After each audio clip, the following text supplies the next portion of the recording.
Olá, meus caros. Aqui é o Corvo, e dessa vez trago para vocês o início de uma análise mais aprofundada que irei fazer do game da Konami Silent Hill 2. Não apenas na minha maneira de analisar o principal game dessa franquia, o mais importante, relevante e desenvolvido pela Konami em relação a essa série de survival horror. Silent Hill também é considerado um dos games mais importantes da história dos games.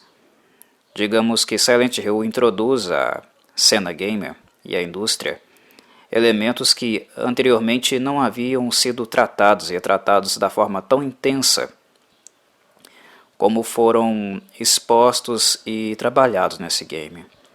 Então, esse meu tópico de análise tem uma função de revisita dessa obra-prima da Konami, que infelizmente não é mais contemplada pela mesma empresa devido às escolhas empresariais, econômicas que a Konami teve nos últimos anos, dedicando-se mais à criação de pachinko, e negligenciando suas obras, algo que ela já vinha fazendo muitos anos. Creio que Silent Hill 3 foi o último game relevante realmente para essa franquia, mas infelizmente a Konami vem negligenciando há muitos anos os seus IPs, não apenas Silent Hill, mas também Metal Gear, Castlevania, entre outros títulos. Mas mesmo que os amantes dessas franquias, dessas marcas, tenham caído em desgraça, e há muito tempo anseiam por lançamentos realmente com um grau de qualidade alto referente a essas marcas, é importante relembrar o grande papel que elas tiveram, não apenas enquanto uma obra de grande qualidade, de grande nível de entretenimento dentro da própria franquia, mas também para o cenário gamer como um todo.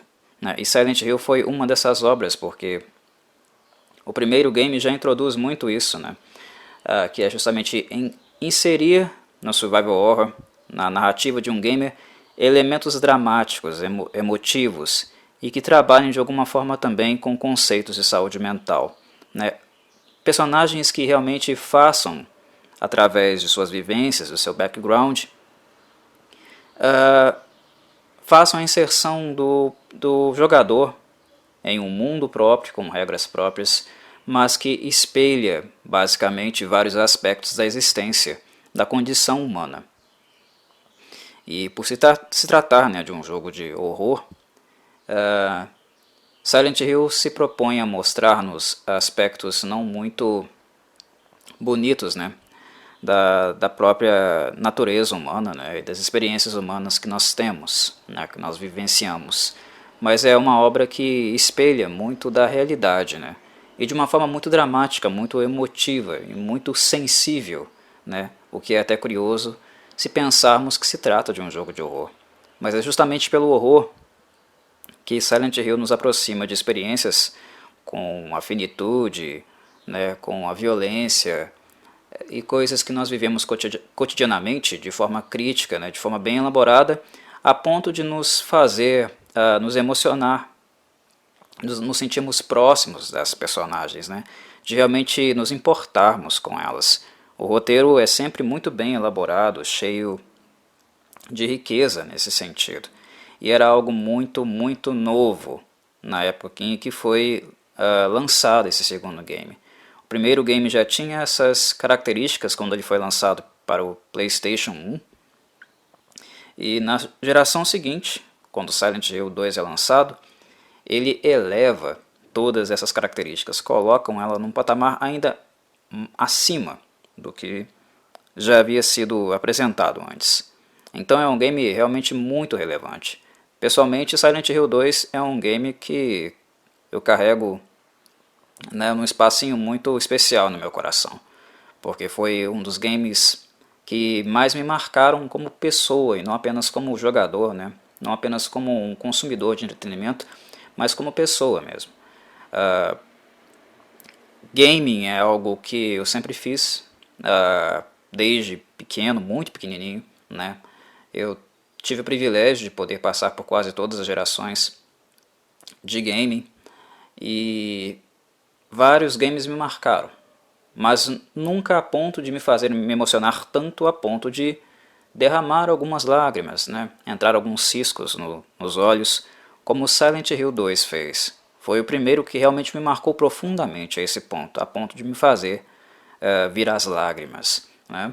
Então, espero que seja uma viagem, né, essa a que faremos juntos, que seja boa para vocês também, né, que relembre-os do quão marcante esse game foi, e que essa minha revisita, essa minha análise traga algo de positivo para vocês de alguma maneira.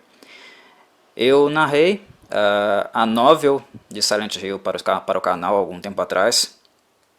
Narrei ela inteira, né? Ela foi adaptada para um livro. E eu ainda retomarei as análises dela em comparação com o game. Farei um paralelo entre elas, mas optei por começar primeiro pelo game para que quem não conhece possa conhecer e quem conhece e não se lembra de algumas coisas possa relembrar, fazendo aí uma análise um pouco crítica, né? Uma observação um pouco mais atenta para esses aspectos. E é claro que eu não preciso dizer, né, que para quem não jogou Silent Hill 2, ver esse vídeo, né, acompanhar essa minha gameplay com o game, né, essa minha revisita à gameplay, é uma fonte clara de spoilers, né? Eu irei comentar aspectos do jogo que vão se revelando durante ele, mas às vezes de uma maneira um pouco não tão tardia assim, porque na medida que eu for acompanhando a história com vocês nessa gameplay que eu irei analisar, inclusive a gameplay não é minha, né, já aviso a vocês, né, os créditos e a menção da gameplay estão aí nos comentários, visitem o canal, né, do SHN, Survival Horror.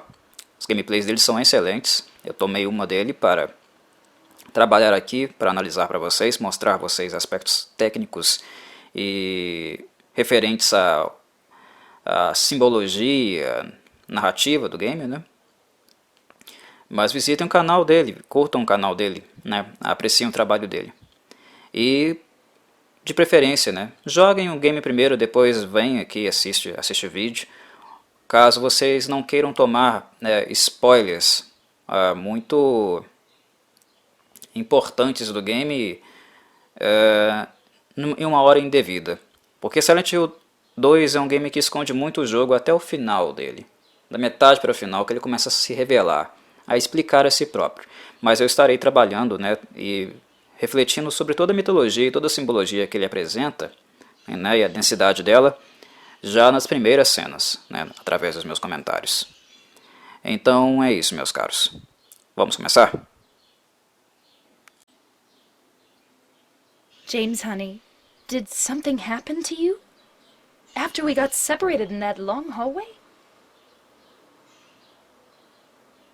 Are you confusing me with someone else? You were always so forgetful. Remember that time in the hotel? Maria? You said you took everything, but you forgot that videotape we made. I wonder if it's still there. How do you know about that? Aren't you Maria? Aí o jogo já abre, né, com uma CGI, que é uma CGI do próprio game, que vai aparecer durante o game. Ele já apresenta algumas imagens que serão retratadas internamente na sua própria abertura. E também já apresenta algumas das características que seriam muito marcantes também para criar toda a ambientação, né, e emotividade de Silent Hill enquanto franquia, não apenas em relação a esse game, que é justamente através da trilha sonora, tanto musical e também de música ambiente, que o Akira Yamaoka criou para Silent Hill. sem a música dele, dificilmente essa série teria se tornado também o que ela foi. Do ponto de vista emotivo, sensitivo, toda a sensibilidade que transpira através da trilha sonora que ele criou nesses games. Em Silent Hill 2 é o segundo game, né, da obra que ele trabalha. Ele iria trabalhar também nos próximos, menos no último, né, que acabou saindo, foi um pouco. A participação dele foi um pouco mais discreta nesse, mas basicamente em todos os demais, inclusive para os filmes que foram adaptados de Silent Hill. Akira Yamaoka sempre foi uma figura presente, marcante, inclusive depois começou a ter algumas decisões, né, participações mais diretas, inclusive no roteiro também dos trabalhos. E a música dele é maravilhosa. E não apenas essas mais melódicas. Melodia foi sempre uma constante no trabalho do Akira Yamaoka, né, de maneira em geral.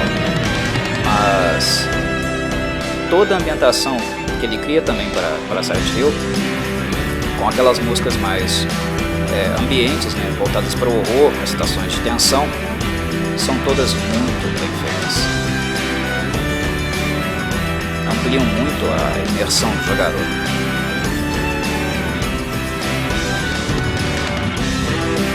Essa música está tocando, por exemplo, para quem não conhece, né, chama Team of Laura.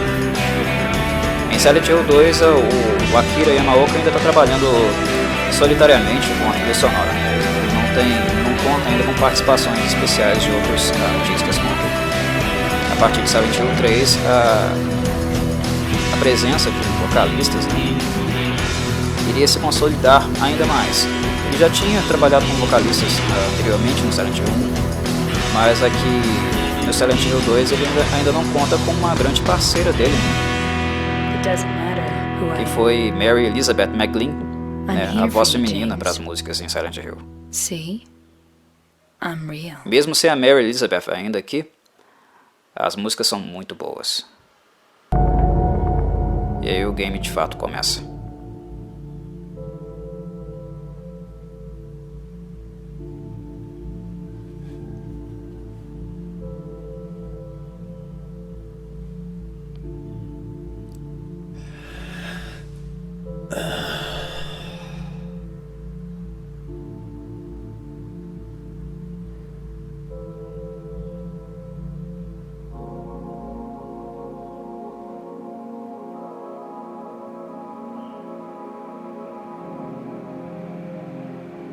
Acompanhamos aí o personagem, né, que Mary, amado e odiado por could you muitos really be in this town? com motivo.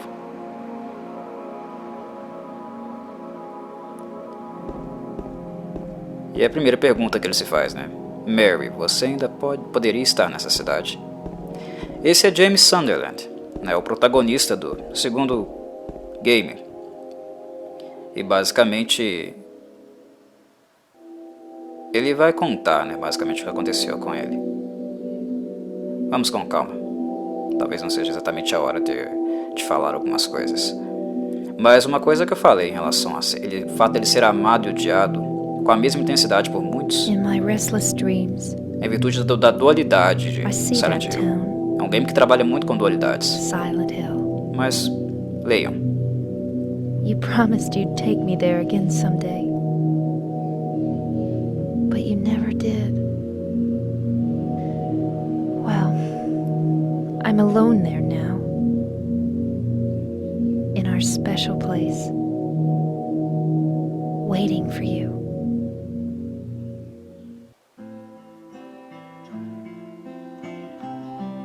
A música, como sempre, I got a maravilhosa. letter. The name on the envelope said Mary. My wife's name. It's ridiculous. Couldn't possibly be true. That's what I keep telling myself. A dead person can't write a letter. Mary died of that damn disease 3 years ago. So then, why am I looking for her?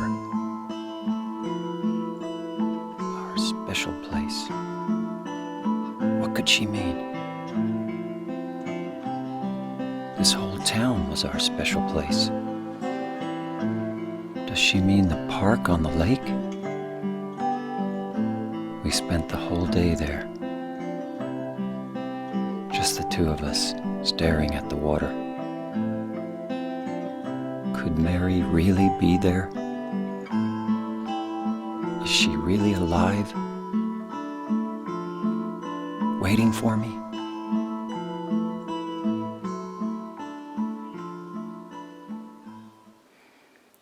Muito bem. Como vocês presenciaram, né, o James Sunderland está de volta a Silent Hill. Ele já esteve aí anteriormente com a esposa dele, né, a falecida esposa dele, Mary, que faleceu há 3 anos atrás. E ele recebeu uma carta dela, né? E inclusive o texto é narrado com a voz dela, né? Nos é apresentado aqui, primeiro com a voz dela e depois com a indagação dele sobre o que seria esse lugar especial, como isso é possível, né? Sendo que ela morreu há 3 anos, como ele poderia estar recebendo uma carta dela agora, nessa situação, né? E ela afirma, né, que ele sempre prometeu que a levaria de volta para Silent Hill, um lugar que eles tiveram um momento íntimo apenas deles, né, momentos felizes, e que ele nunca chegou a levá-la novamente até lá, algo que ela sempre quis muito fazer, retornar à cidade, reviver aqueles momentos, e que agora ela está esperando por ele lá. Fica claro também que James não tem muita ciência do que significa o significado, né? Olha o pleonasmo aí, significa o significado.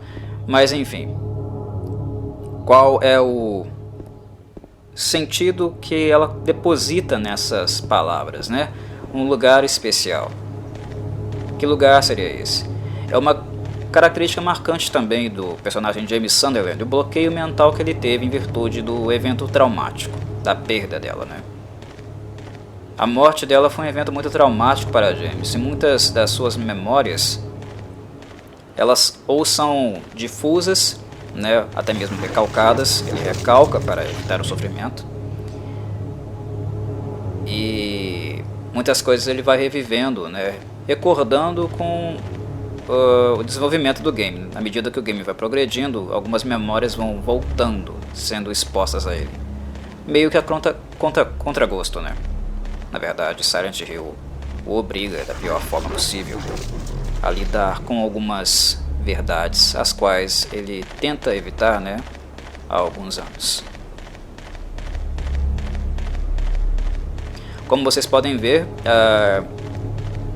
muito do aspecto ambiental do primeiro game foi mantido, embora Silent Hill não seja uma história que segue a história de Silent Hill 1, né? Ela é um game que tem uma história particular, de começo, meio e fim, mas que é ambientado nessa cidade, né? Nesse ambiente sobrenatural que a Konami construiu, que é a cidade de Silent Hill. Mas a ambientação dela basicamente tem esse clima pesado, né? Misterioso, soturno, tá vendo? Com a bruma, que é característica da cidade.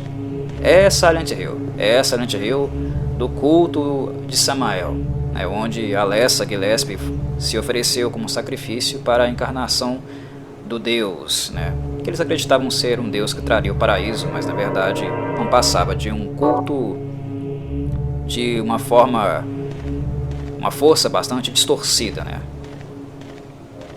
Degenerada, que acabou através do consumo do sofrimento da própria Alessa, né? Da Alessa que foi sacrificada, foi queimada viva, né? Para que ele pudesse vir ao mundo, materializando através da dor, do sofrimento, da agonia dela,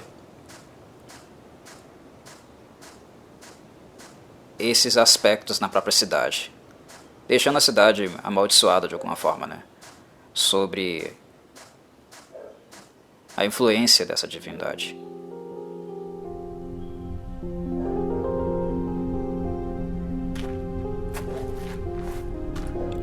Outra CGI, importante inclusive, porque nos apresenta uma outra personagem que também tem um motivo para estar em Silent Hill.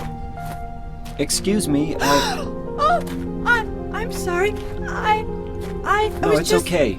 I didn't mean to scare you. I'm kind of lost. Lost? Yeah. I'm looking for Silent Hill. Is this the right way? Yeah. It's hard to see with this fog, but there's only the one road. You can't miss it. Thanks. But Yes? I think you'd better stay away. This, this town, there's something wrong with it. It's kind of hard to explain, but Is it dangerous? maybe. And it's not just the fog either. Okay, It's... I got it. I'll be careful. I'm not lying. No, I believe you. It's just... I guess I really don't care if it's dangerous or not. I'm going to town either way. But why? I'm looking for... someone. Who is it? Someone... very important to me. I'd do anything if I could be with her again. Me too. I'm looking for my mama. I mean my mother. It's been so long since I've seen her. I thought my father and brother were here, but I can't find them either. I'm sorry. It's not your No, problem. I hope you find them. Yeah, you too. Nessa cena, o James conhece, né, uma das outras personagens que serão também trabalhadas em Silent Hill, que é Angela Orozco. E uma coisa que também é perceptível no diálogo, no breve diálogo entre os dois, é que ela sabe algo a mais do que o James. Porque quando o James fala que está perdido, ela estranha essa afirmação. Né? Perdido? Angela não entende muito o que ele quer dizer exatamente com perdido. Ela claramente sabe algo a mais do que ele referente a Silent Hill. Silent Hill não é um lugar onde as pessoas se perdem, mas é um lugar onde as pessoas são atraídas em virtude de algo que envolve o passado delas, a história de vida delas, ou algo que elas precisam encarar de frente, algo que elas possivelmente evitam por uma série de fatores. Silent Hill tem um motivo muito claro para despertar, fazer emergir nas pessoas coisas que elas não querem lidar, que elas querem esconder no seu íntimo, no seu âmago. Então, digamos que não é... Estar em Silent Hill, ser levado a Silent Hill, não é algo que é em virtude do acaso. Não é algo aleatório. Então ela é estranha, né? Ele afirmar isso dessa forma, que ele está perdido. Ninguém se perde em Silent Hill. Há uma razão muito especial para uma pessoa chegar a Silent Hill e estar ali. Essa pessoa vai ser exposta de alguma forma. Ela tem coisas para tratar, lidar. E ela, querendo ou não, a cidade fará com que ela lide com isso. E Angela, quando chega a Silent Hill, ela já sabe disso. Ela já tem isso claro para ela mesma. Ela já percebeu isso antes do James.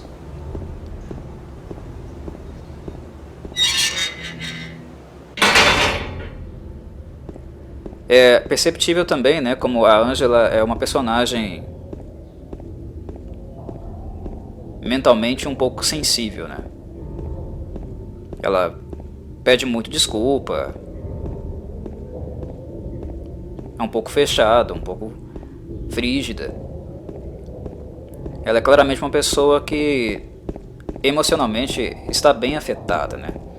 Digamos que a cidade já está em contato com ela um pouco antes, né, do que ela entrará em contato mais direto, mais intenso com o James. embora a carta já seja um baita de um contato, né? É difícil você dizer adeus a pessoas que realmente se amam, né?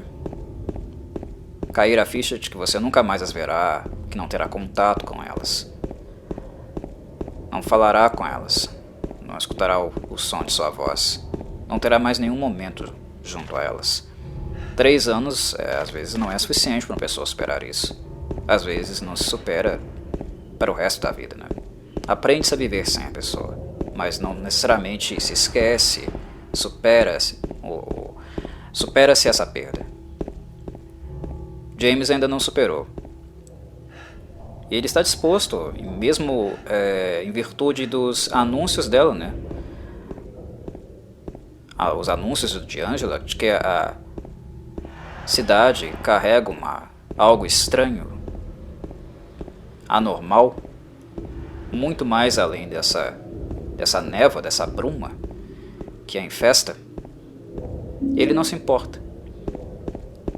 James sabe que a esposa morreu há 3 anos atrás. Mas, quando se deseja tanto uma pessoa, ou sente-se tanta falta de uma pessoa,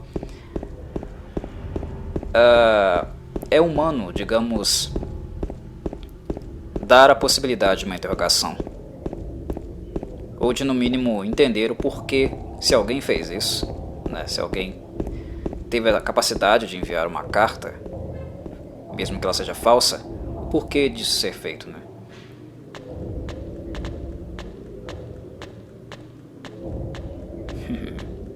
Primeira criatura. James, ele não está muito preocupado com a própria integridade física dele. Ele vai a fundo até onde for realmente possível e necessário.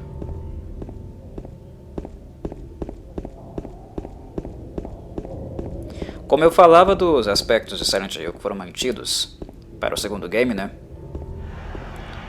O próprio sacrifício de Alessa é uma das razões pelas quais, né, a cidade é tomada por essa bruma. Em virtude da queima do corpo dela, né? Do sacrifício que foi feito ao corpo dela com as chamas. Não neva em Silent Hill. Cai em cinzas em Silent Hill. E a bruma também não é em virtude de um frio ou uma simples questão traumática. Na verdade, é sobre uma questão traumática, né? E menos climática, era o que eu ia falar. Representa o trauma de Alessa, a queima de Alessa. É como se fosse uma fumaça. Não é uma bruma causada por um efeito climático, um efeito natural. Silent Hill é tomado por todo o sentimento, né, e toda maneira psicológica que Alessa também interpretou o seu próprio sacrifício, né, em Silent Hill 1. Então esses aspectos mitológicos relativos ao sacrifício da Alessa, as origens do culto, a sua influência na cidade, isso é mantido aqui, embora a história ficará distante disso. O que se manterá será o princípio, né, de que os aspectos psicológicos, o inconsciente humano, os seus traumas, eles serão usados pela cidade, né, eles serão trazidos à tona e serão esfregados na cara dos protagonistas, das pessoas às quais a cidade convidou, né, em virtude de algum motivo, para que eles aparecessem a visitassem. Isso é Silent Hill, basicamente. A cidade se molda através dos seus sentimentos mais profundos, principalmente aqueles traumáticos. Aí está a primeira criatura. Já eu falo um pouco sobre ela.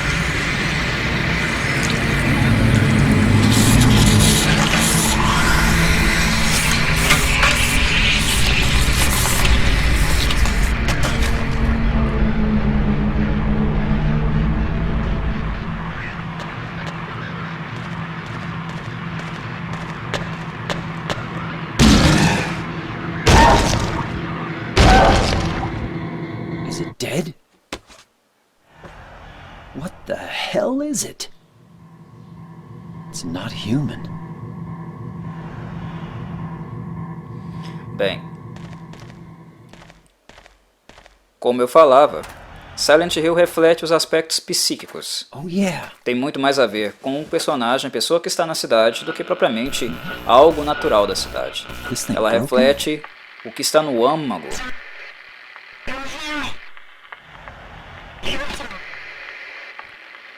Aí a Mary, ou o que quer que seja, né, tentando comunicar com ele. What the? Mas enfim, Silent Hill reflete a psique I do better take it personagem. anyway. Então, Might need it. o que James vê, o que ele entra em contato, é de certa forma fruto da mente dele, do inconsciente dele, sendo refletido, sendo interpretado e apresentado pela cidade a partir da aura maligna, obscura que ela tem. Então, James vê essa criatura e ela é reflexo de algo da história, da própria história dele. No caso, essa criatura aí representa justamente um período da vida de Mary, que é o período onde a doença dela se intensifica, fica extremamente crônica. Aquela criatura representa um paciente, né, em estado terminal. Não foi possível observar ali, agora é, né, que essa criatura também ela tem um jato, ela gospe um jato de excremento, né, uma gosma, um vômito. Isso é o que? São as náuseas, né, os vômitos que pacientes terminais mesmo, com doenças degenerativas, câncer, né, essas doenças que realmente afetam muito, né, a constituição física, passam. James viu muito a Mary nesse estado, né, e foi uma coisa que ficou muito marcada para ele. Ele sofreu muito vendo ela assim, né, definhando aos poucos, com constante enjoo, vômitos, e o corpo dela entrando em um estado realmente de definhamento.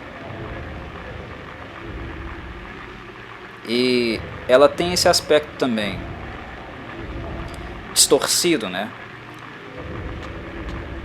em virtude da sensação, do sentimento que a Mary também eliciava no James, em virtude do quadro dela. James passou a sentir nojo dela também. É claro que ele ainda não tem noção, aqui nesse estágio do game, disso. O game apenas exporia isso para ele tardiamente, mas ele não apenas se ressentia com ela pelo fato dela estar doente, mas ele também tinha nojo do quadro dela. O quadro dela era de doença degenerativa mesmo, né? Ela estava definhando. Isso causava nojo. Então por isso que ela também tem esse aspecto grotesco. Parece, né, uma criatura desmorta, muito distante, de aparência saudável, né, muito doente, que vomita literalmente.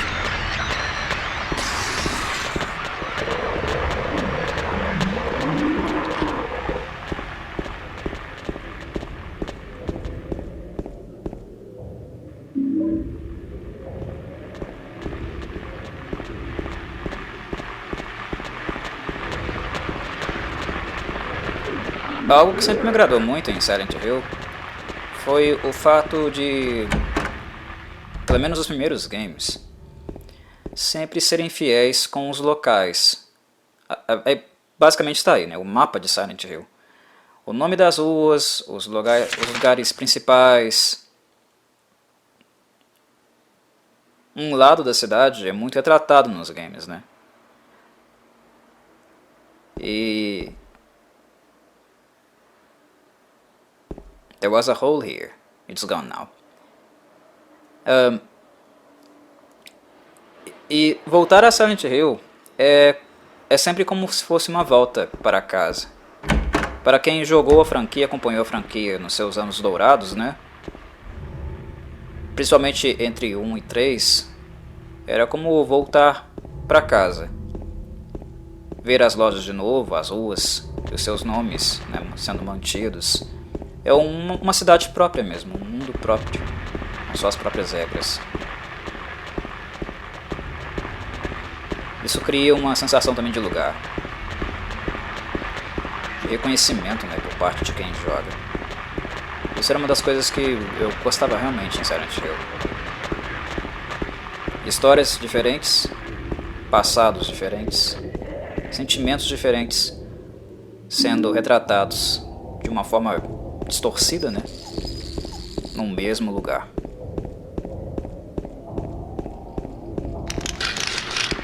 Esse conceito de Silent Hill basicamente cria, né, possibilidades infinitas de histórias para a cidade. Porque cada pessoa tem dentro de si, né, experiências traumáticas, tristezas, né? A vida não é fácil, ela nos marca de formas diferentes. Mas normalmente Silent Hill atrai personagens que têm um passado obscuro, né? Algo negro, algo que elas escondem e que elas não querem lidar. É uma cidade que contém na sua própria bússola moral, né, algo de punitivo, digamos assim. A cidade julga o personagem.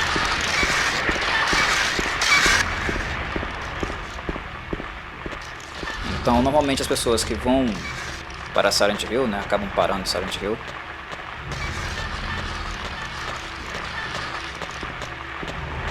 é alguém que fez alguma coisa séria. Não há inocentes em Silent Hill. Ninguém é inocente. Nunca. Pelo menos quando nós estivermos falando de Silent Hill mesmo, né? Das raízes de Silent Hill. De uma forma mais realista mesmo. É bem isso.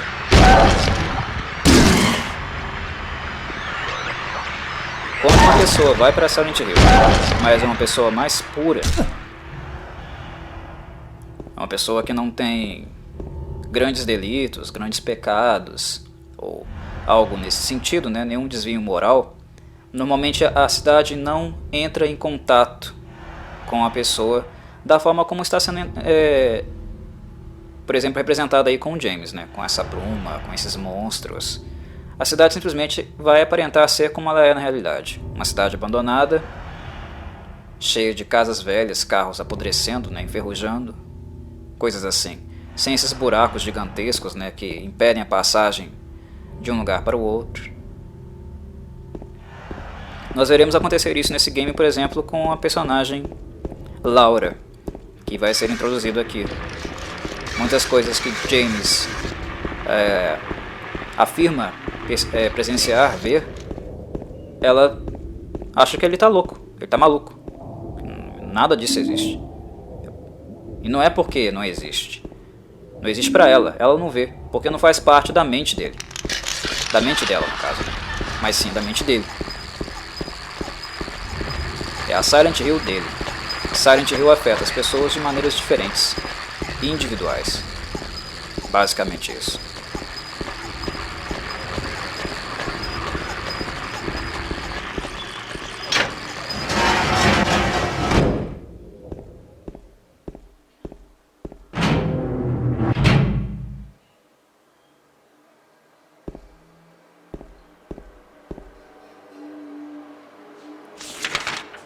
Os mapas dos edifícios. É uma característica técnica de Silent Hill também. Dos games da velha guarda. Em ambiente externo e interno sempre tem mapas. E normalmente se trabalha com puzzles, né? E com uma lógica que você precisa ir decifrando para ter acessos a alguns lugares. Alguns lugares sempre estarão fechados, mas para atingir certos pontos você irá passar por puzzles ou ter que pegar alguns objetos, enfim, para destrancar, né, algumas localizações, alguns pontos. E realmente abrindo espaço. Como as ruas lá fora estão bloqueadas pelos buracos, né, pelos abismos, é necessário passar por alguns prédios, para sair numa outra rua. Enfim.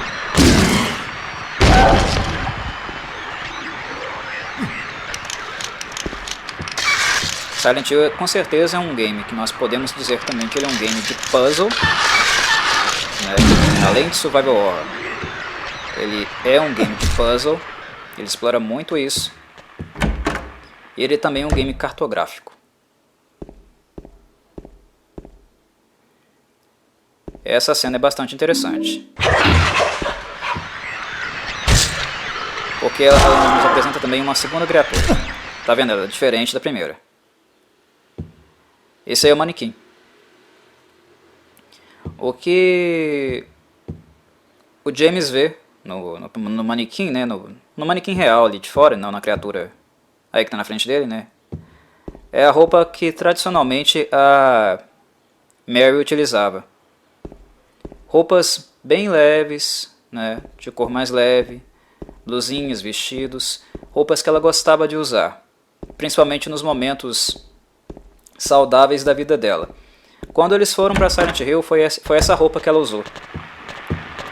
E o manequim em si, né, revela primeiro a memória dessa Mary saudável, né, e o monstro manequim, que vocês podem ter visto que ele é feito apenas por pernas, né, ele tem 2 pernas que ele usa para locomover, e a parte de cima dele, né, superior, também é de 2 pernas. Representa o lado erótico de James. Silent Hill, meus caros, é um game para adultos, tá? E Silent Hill 2 não tem nenhum receio em retratar temas sexuais. O que James mais gostava em Mary era o corpo dela, e principalmente as pernas dela.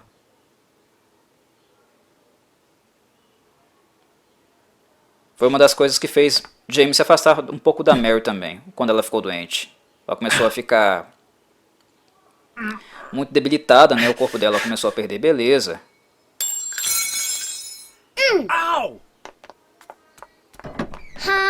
Hey, wait! Damn it. E aí está a Laura, uma criança que claramente não gosta dele. Mas cheguemos lá. Mas enfim, como eu falava,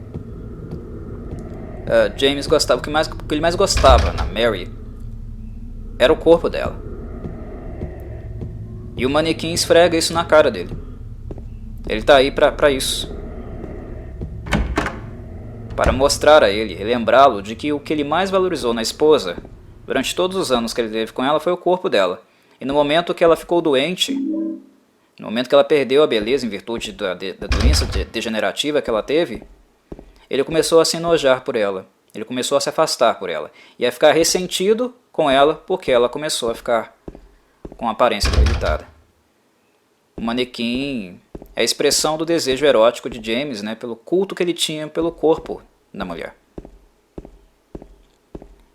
Laura impediu que ele pegasse a chave que ele precisava ali e correu. Deu para notar claramente que ela não gosta dele, né? Ela pisou na mão dele, chutou a chave e fez haha. Laura sabe quem é ele. Ou tem pelo menos aqui nesse momento do game, uma breve noção de quem seja o James. Mas deixemos isso para falarmos em um momento mais posterior, quando essas coisas forem mais retratadas.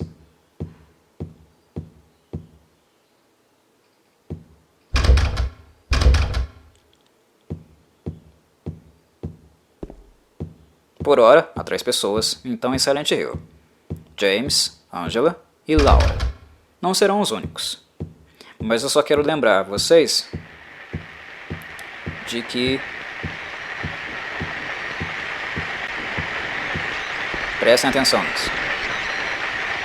Aí está, meus caros, a introdução de um dos vilões mais icônicos da franquia, o Pyramid Head, cabeça de pirâmide, né? Pyramid Head.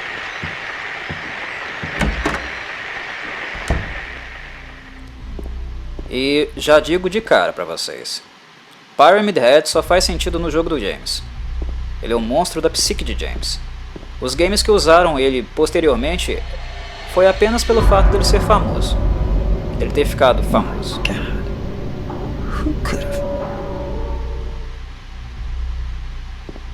Tá acontecendo muita coisa ao mesmo tempo.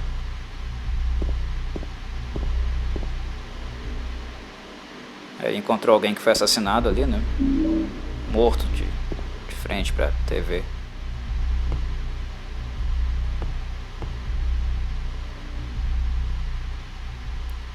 Henry Mildred Scott.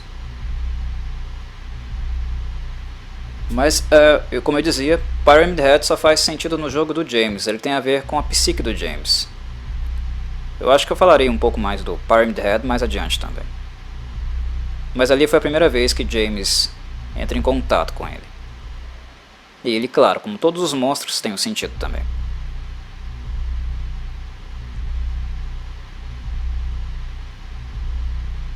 Mas sobre os personagens eu só queria lembrá-los, né? Eu acho que comecei a falar sobre isso, mas cenas aconteceram e me interromperam. Que cada um tem um sentido individual para estar em Silent Hill. O motivo que a cidade os levou até lá, ou que eles foram lá por algum sentido. Que no caso é Laura. É a distinção que podemos fazer entre Laura e os demais. Todos os outros, exceto Laura, foram à cidade atraídos por ela.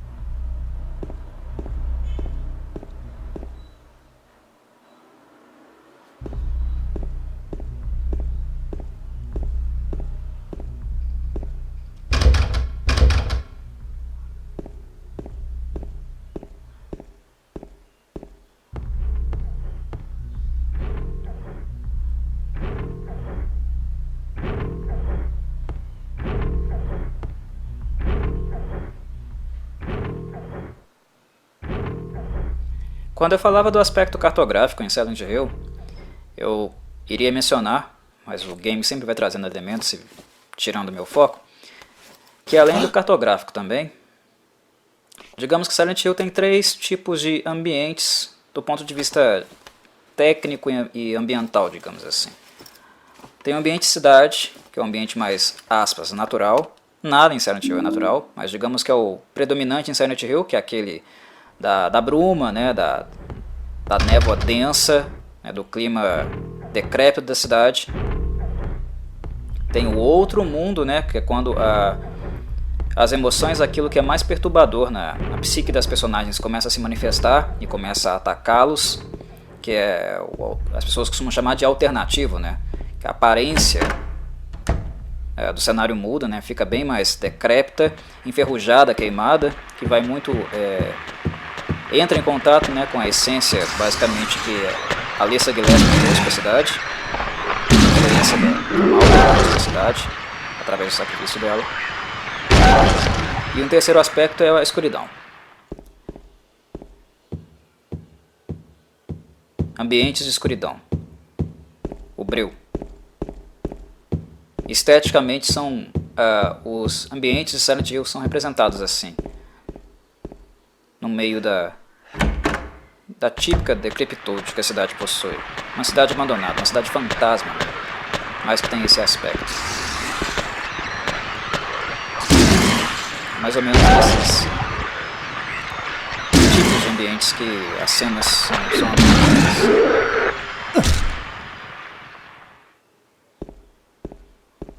E nós não podemos, como eu havia mencionado, né, definir que a realidade é a realidade em si, mas é sempre a realidade psíquica. O que nós estamos vendo é a realidade psíquica de James na, entre aspas, Silent Hill normal, dentro de um recinto de escuridão. Mas quando as coisas ficam realmente perturbadoras, quando o cenário muda drasticamente, é apenas como se o sintoma do personagem se intensificasse. A angústia, a dor e o sofrimento estivessem se intensificando. Ou o crime pelo qual ele tem que pagar e entrar em contato, ver o que de fato ele causou, ocasionou, esteja sendo apresentado, empurrado diante dele mais intensamente pela aura, né, de Silent Hill. Mas realidade em Silent Hill é sempre realidade psíquica. Não se esqueçam disso. A Silent Hill, por exemplo, que é demonstrada pelos olhos da Laura, né, o que de fato a cidade é, como ela é, nós nunca veremos. Nunca saberemos de fato como é. Porque os nossos olhos nesse jogo, né, quem nós acompanhamos, é James.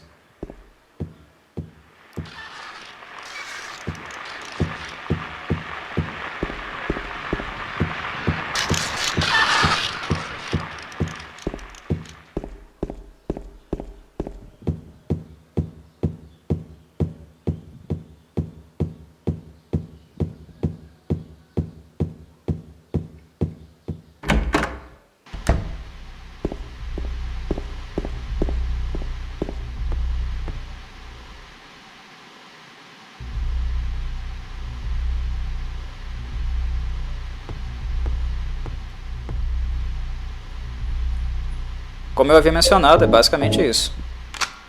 O game também é um puzzle. A gente vai resolvendo os puzzles, né? E prosseguindo de acordo com a história. Eu gosto disso em Silent Hill porque ele se mantém sempre como um game mental. Os puzzles não são de extrema dificuldade, mas eles também não são medíocres. Então, a trama é psicológica, o horror é psicológico e a própria gameplay, né? O aspecto técnico do game também é psicológico. Silent Hill não é apenas um survival horror para mim. Eu caracterizaria o Silent Hill, eu chamaria Silent Hill de um psychological horror. E da survival horror ele é chamado assim por causa do gênero de game, né? Que a indústria viria nomear, chamar games como Alone in the Dark, Silent Hill, Resident Evil, né? O mais recente The Evil Within. Esses tipos de game, né? A indústria dominou survival horror. Então, meio que eles colocaram todos dentro do mesmo balaio, né? Do mesmo saco.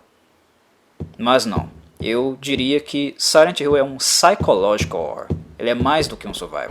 Também tem um elemento survival, mas ele é psicológico o tempo inteiro. Ele não é um game de ação.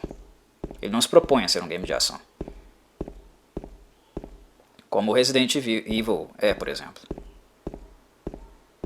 Não estamos lidando aqui com sobreviventes e soldados. Estamos lidando aqui com pessoas já debilitadas, pessoas em um estado mental já abalado, extremamente carentes realmente de uma ajuda até médica ou psicológica, né, abaladas em algum nível, expostas a uma situação extrema de risco de vida. Eles não são soldados, pessoas comuns. Essa sim. Já eu explico.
Muito bem.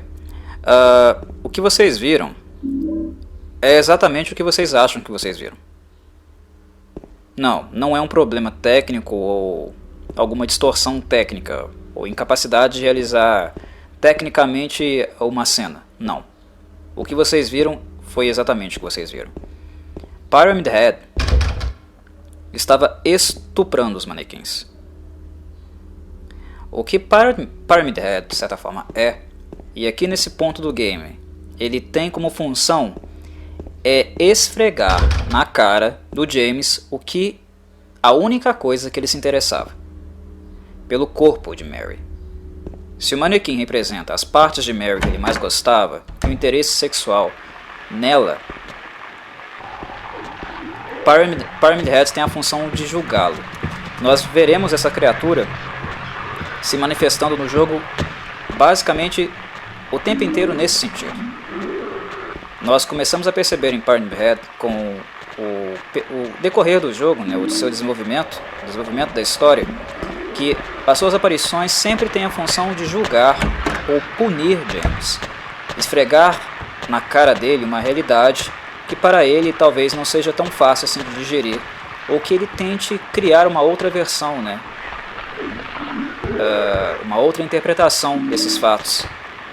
Agora que tudo já aconteceu, toda a tragédia já aconteceu. Pyramid Head quer punir o James, esfregar na cara dele a verdade. E ali ele estava justamente abusando, estuprando os manequins para lembrá-lo, né, do quão grotesco ele foi como homem e marido de Mary. Daquilo que ele realmente valorizava, né? E o quanto isso foi nojento. O quão ele apenas valorizou ela, esteve junto a ela quando ela tinha um corpo saudável, né? Para oferecer a ele. Quando ela podia oferecer sexo para ele. Quando ela ficou doente, muito debilitada, ela não podia ter mais relações sexuais. Ela não tinha nem força para isso. E ele se ressentiu dela. E Pyramid Head está ali para esfregar isso na cara dele. O quanto isso é nojento. O quão bosta o James Sunderland foi.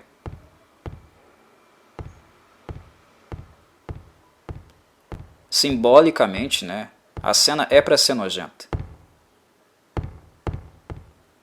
Né? Ser extrema, realmente, explícita. E foi assim que os produtores, né, os desenvolvedores do game a conceberam, a criaram. Há uma razão para Pyramid Head ter a expressão que tem também, a aparência que ele tem. Não é à toa que ele tem esse, aspas, né, pirâmide na cabeça. Essa forma triangular. Há um motivo para isso também. Mas deixemos que o game prossiga, né, que no momento certo nós iremos falar sobre isso.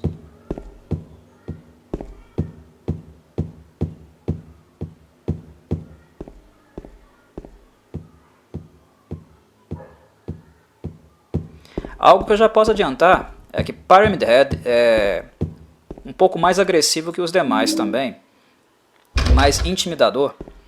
Nota-se, né, que a presença dele é intimidadora e que não se resolve apenas com alguns simples, né, tiros. Né?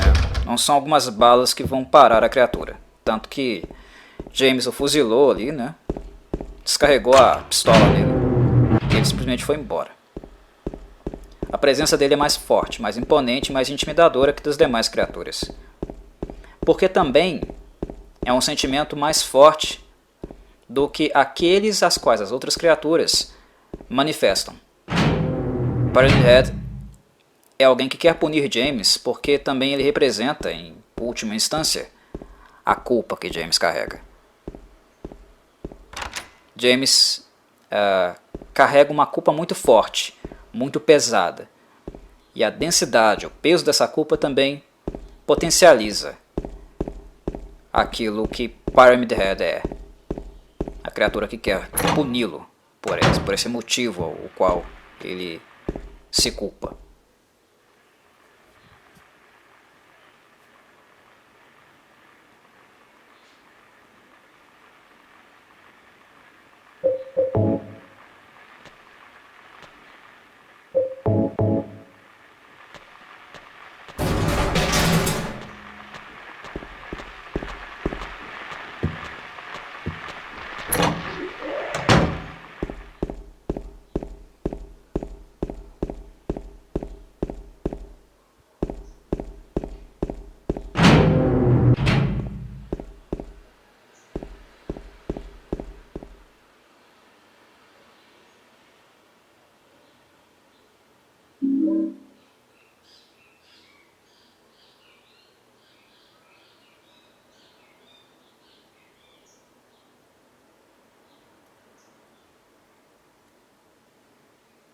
Aí no segundo game citam, né, outros casos, acontecimentos envolvendo pessoas em Silent Hill, né? E é a primeira vez que aparece o nome de Walter Sullivan, que seria o antagonista do quarto game da série, né? Silent Hill também tem essa característica de explorar muito o lore que já havia construído nos games anteriores.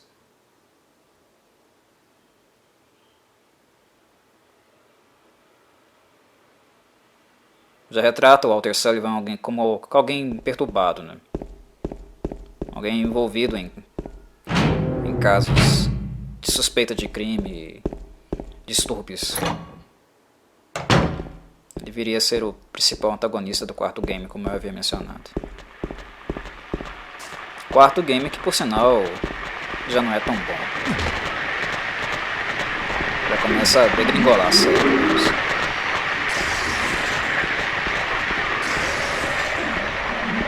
Silent Hill 2 pra mim é o melhor game da franquia. Como eu havia falado, né? Pra mim e pra muitos também é um dos principais, mais importantes, melhores games da história dos games. Qualquer lista de melhores games de todos os tempos, Silent Hill 2 certamente vai estar lá.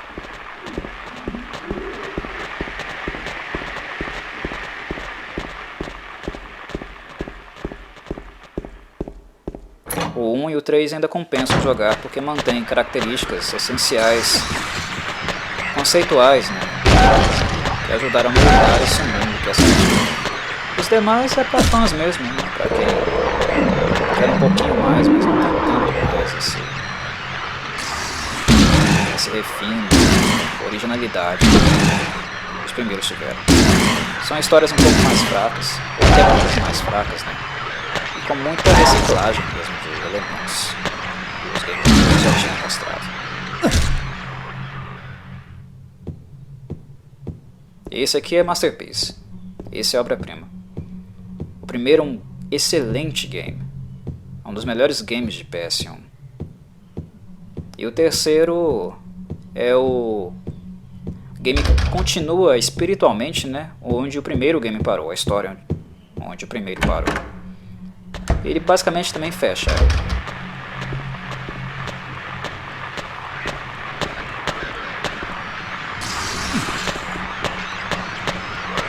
Até então o gameplay, essa gatinha tá bem interessante, tá bem orgânico. Ele não faz rush play, né? Ele não acelera demais o game dele, vai jogando de maneira calma, paciente, mostrando o cenário, expondo o texto. Muito bom mesmo, acho que escolhi um bom gameplay para trabalhar em cima.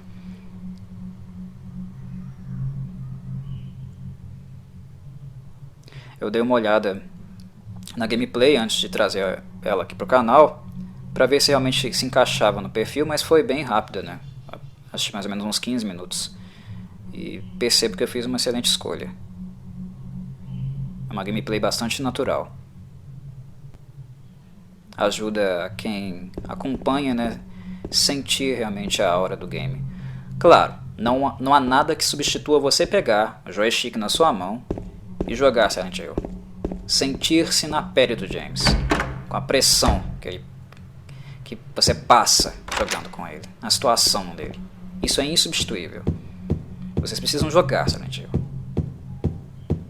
Mas para quem está apresentando uma gameplay, os aspectos técnicos, né, tudo que nós podemos absorver de um game, é uma gameplay bastante satisfatória.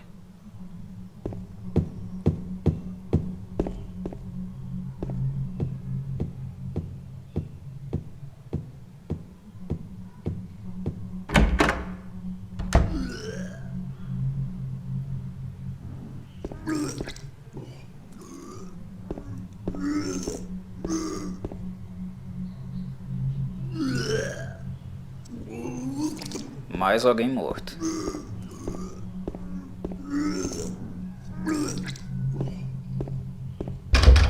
E esse cadáver, né, tanto quanto o cadáver lá da poltrona, de frente para a televisão, parecem bem frescos, né? Cadáveres frescos, não são corpos putrefos.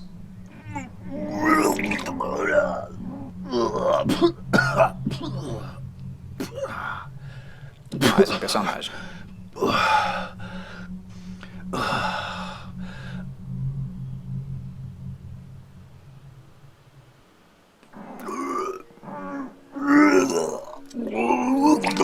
It wasn't me. I didn't do it. Do what? I didn't do anything. I swear. He was like this when I got Detalhe here. que ele nem foi acusado, ele já está dizendo, né, que não foi ele. James Sunderland. Eddie. Porque de fato Eddie, já é algo bastante suspeito. who's that dead guy in the kitchen? I didn't do it. I swear I didn't kill anybody. Esse é o Ed. E essa é uma das características You're not friends with that fortes do personagem, a negação. Red Pyramid thing. I don't know what you're talking Quando about. o James pergunta sobre o Pyramid Head, I did see some ele weird está looking justamente monsters. respondendo, né, que nunca viu isso. They scared the Não hell sabe do que ele está falando. So I ran in here. Ele vê, tá vendo? Ele percebe a presença de monstros, mas não é nada parecido com aquilo que o James percebe. What happened here anyway? Já fica delimitado aí, claro, que o que um vê não é necessariamente o que o outro vê. Silent Hill afeta as mentes, né, a psique humana, né, dos personagens de maneiras diferentes. Ela se alimenta e cria, né, essas distorções, You too, essas huh? aberrações Something ambientais just e dos seus seres, brought you a partir do que a psique dos personagens individual apresentam em trás. Yeah, you could say that. Nós falaremos mais sobre o Ed whatever it adiante. is. I think you better get out of here soon. Não há necessidade de corrermos para isso. What about you? I'll leave as soon as I'm done here. Eddie, be careful. James, Embora a primeira coisa que ele fez foi negar, né, que tenha sido ele que cometeu o assassinato, o mal-estar dele é de fato verdadeiro, né? Ele realmente está passando mal com a cena.